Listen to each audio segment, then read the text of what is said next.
we cannot actually heal until we've illuminated what the wound is. So by doing that, we bring it out into the light, and then we work on it to get better. And actually, part of the healing process is definitely necessarily forgiveness. It's not like we just sit with these implications and illuminations and then just let it be there. We eventually want to even go to the place of real forgiveness, even of our parents and even of all these wounds that we've suffered in our lives. So I just like to say that up front. But when we're starting this process of looking deep within, that's where these messages, these miseducational stories and narratives are going to start to appear. Right? So if you were a kid that grew up in a household and you were basically ignored unless something bad happened, then that teaches you something about yourself.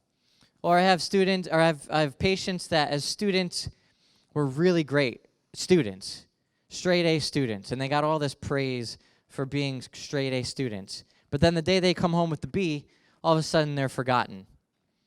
Right? And then there's that person's sibling who watched their sibling get all the praise and attention for the good grades, even though he was not able to bring home the A's ever.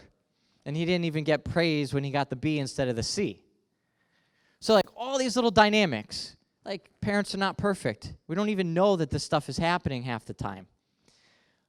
But we're made for being perfectly loved. That's actually our identity. And so we're born with a sort of expectation that that's how we should be treated, and rightly so. So when that's not what happens, it impacts us, and it forms different ideas about who we are. And those ideas become our narrative and our interpretations that we carry with us forever until we look at them with awareness and approach them without fear. So that's part of what's really difficult about this. That's why we avoid silence. That's why we allow for the distractions. And that's why we end up really kind of running away from a lot of pain and suffering in our lives.